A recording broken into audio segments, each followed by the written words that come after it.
กะเข้าใจอยู่ว่าเจ้าฮักน้องอายแต่เจ้าก็บ่ควรที่จะแสดงพฤติกรรมและเข้ามาคอมเมนต์ดูหมิ่นดูถูกบอสนกพงศกรและก็ญานุของน้องอายเพื่อสร้างความแตกแยกระหว่างเขา3คนแบบนี้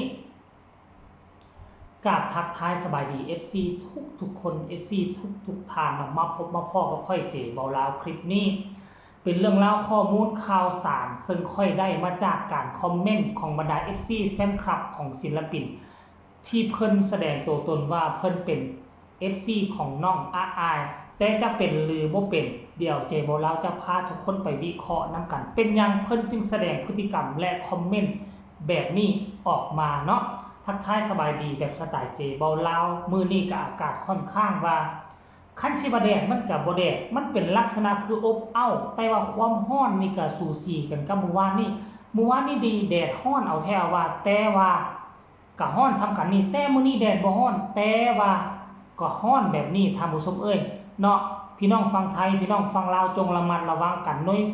ในช่วงวันที่12-17ช่วงบุญปีใหม่ของพวกเฮานี่ทั้ง2ประเทศ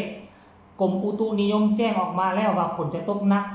12-17เพราะฉะนั้นการลิ้นบุญปีใหม่ปีนี้คงจะบ่สนุกสนาน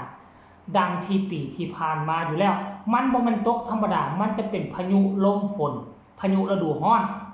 โอกาสต้นไม้จะล้มกิ่งไม้จะหักทับคนหับทักรถพาหนะมันมีหลายเพราะฉะนั้นดีที่สุดอย่าออกไปเลาะอย่าออกไปลิ้นในช่วง12-17ขอเตือนมาเพียงซ้ำนี้เนาะท่านผู้ชมเนาะก้าวเข้ามาสู่หัวข้อหลักของเฮาเป็นอย่างค่อยจึงตั้งหัวข้อแบบนั้นก็เข้าใจว่าเจ้าฮักน้องอายเป็น FC น้องอายแต่ก็บ่จำเป็นต้องแสดงพฤติกรรมและคอมเมนต์ตำหนิติเตียนไปยังบนนกพงศกรแล้วก็กับญานุเดี๋ยวค่อยจะไปอ่านสู่ฟังเด้อว่าคอมเมนต์เพิ่นคอมเมนต์ว่าจังไดเนาะซึ่งค่อยฟังแล้วมันก็บ่ค่อยจะสมเหตุสมผลพอปานใดจะอ่านสู่ฟังและให้ FC น้องอาย FC เสียงมีฮกพากันวิเคราะห์เบิ่งเนาะเพิ่นบอกว่าขอพูดตรงๆเลยไม่ชอบนุเราใช้คำว่าบาร์บ่ชอบบาร์นุบาร์นกว่าซั่นเด้แล้วยกเว้นอีล่าอายว่าซั่นเด้นายนกสร้างบ้าน50กว่าล้านแต่คนที่เฮาฮักได้ขี้ดิน2แปลงว่าซั่นเด้จักอยู่ไสโอ้ยบุญคุณโพดบุญคุณโพตูงึดกะเทยอุดรขอนแก่นคอมเมนต์ลักษณะนี้ก็มีคนมาตอบทันทีถ้าเจ้าบ่มักเจ้าก็อย่าไปสนใจอย่าสู้ไปคอมเมนต์คือค่อยอ่านคอมเมนต์นี้แล้วมันเป็นการไปใส่ให้ป้ายสีญานุคือญานุเฮ็ดหยังผิดค่อยถามก่อนบอสนุเฮ็ดหยังผิดมื้อคืนนี้คันท่าว่าบอสนุบ่เป็นผู้ประคับประคองจูงแขนหลานอายลงจากเวทีคืออายได้ไปนอนโรงพยาบาลแน่นอนหรือว่าเจ้าบ่พอใจที่บอสนุประคับประคองน้องอายบ่ได้เต็มเม็ดเต็มหน่วยบ่แล้วจึงเฮ็ดให้เกิดอุบัติเหตุตกบันไดเมื่อวานนี้ค่อยขอเว้าเลยบอสนุเราบ่มีส่วนเกี่ยวข้องดีส่ำใดที่เราจูงแขนหลานลงหั่นคันเราบ่จูงแขนหลานอายอาจจะหัวแตกอาจจะหัวเข่าเจ็บถลอกปอกเปิกหนักกว่านี้แล้วเป็นหยังจึงบ่เริ่มบ่มักญานุบอสนุเราเฮ็ดหยังต่อน้องอายบ่ได้เราเฮ็ดหยังผิดต่อน้องอายบ่มีหยังเลยอยากได้เงินก็ให้อยากได้คำขอให้อยากได้หยังก็เอาให้อยากกินหยังก็ซื้อให้กินแล้วมาก้าวกายถึงเรื่องของนกพงศกรไปสร้างบ้าน50ล้านแล้วน้องอายได้หยังได้ดิน28ก็เข้าใจน้องอายเป็นไผน้องอายเป็นลูกสาวของบอสนกแล้วเงินที่เอาไปสร้างบ้านของบอสนกก็เงินนำพักนำแรงเราเป็นเจ้าของวงถ้าเจ้าของวงยังบ่มีบ้านเป็นของตนเองแล้วจะไปให้ลูกวงคนอื่นมีบ้านเป็นของตนเองก่อนวะมันมีหัวหน้าวงคนใดได้เฮ็ดหรือว่าเจ้าจะใจดีขนาดบ่เจ้าสร้างวงปุ๊บเจ้าก็ปุกกระตอบอยู่เงินค้ำกำแก้วได้มาเจ้าแบ่งให้ลูกวงเป็นผู้ไปซื้อรถซื้อลาปุกเฮือนปุกซานปุกคฤหาสน์อยู่เจ้ากล้าเฮ็ดแบบนี้บ่ บางครั้งการคอมเมนต์ของเจ้าเวลาค่อยเบิ่งแล้วเจ้าอาจจะบ่แม่น FC ตัวจริงของน้องอาอายเจตนาของเจ้าเบิ่งแล้วมันซอแววให้อาอายบอดนุกและก็บอดนกพงศกรทะเลาะวิวาทกันเกิดความบ่พอใจกันอยู่ในกลุ่มบ้านของเขาถ้าเจ้าเป็น FC แท้เจ้าคงจะบ่เฮ็ดให้ลูกสาวกับพ่อเขาละหองละแหงมีใจให้กันดอกเพราะฉะนั้นแล้วค่อยเห็นแบบนี้แล้วค่อยก็เลยเกิดความบ่แม่นว่าบ่พอใจค่อยเห็นว่ามันบ่ควรจะเกิดปัญหาคำถามในการคอมเมนต์แบบนี้คือมันเบิ่งแล้วมันบ่มีมารยาทเจตนาเจ้ามันคือคงบ่ดี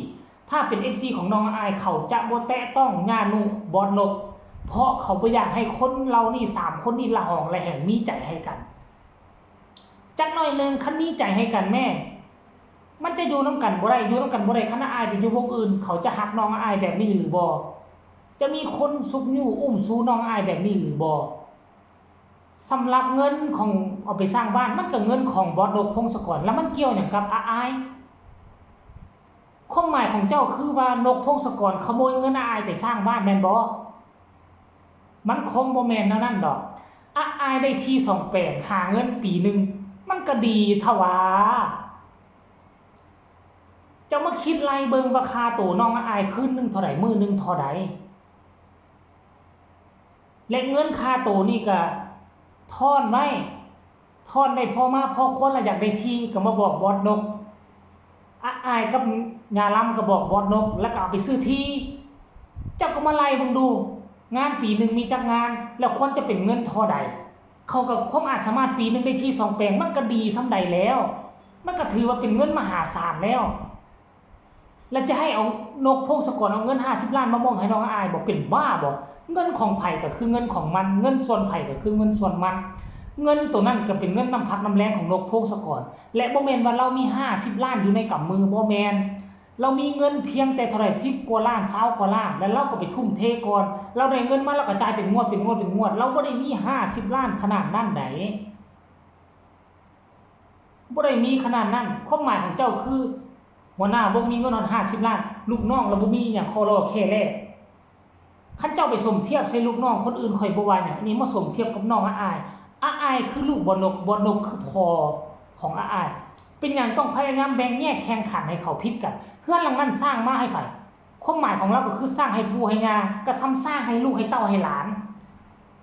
อายก็สิมีสิทธิ์เข้าเฮือนหลังนั้นคือกันไปอยู่อูนอนเราก็บ่ได้ว่าสิบ่ให้อายไปอยู่ไปนอนเว้ามาแล้วเป็นแบบนั้นยังดีนะที่ค่อยปิดบังชื่อเอาไว้แต่ FC ของน้องอายบางคนก็จะเห็นนั่นแหละชื่อบุคคลคนนี้เนาะท่านผู้ชมเนาะไผเห็นคอมเมนต์ตัวนี้ที่ค่อยสิเอาขึ้นไผมีคำตำหนิติชมคำคิดคำเห็นอะไรต่อคอมเมนต์นี้พวกเจ้าก็คอมเมนต์มารัวๆเนาะฝากทุกคนกดไลค์กดแชร์กดติดตามเพื่อจะเอาพลาดในคลิปต่อไปที่สำคัญจะกดข้ามโฆษณาพบกันใหม่ในคลิปหน้าสำหรับคลิปนี้สบายดี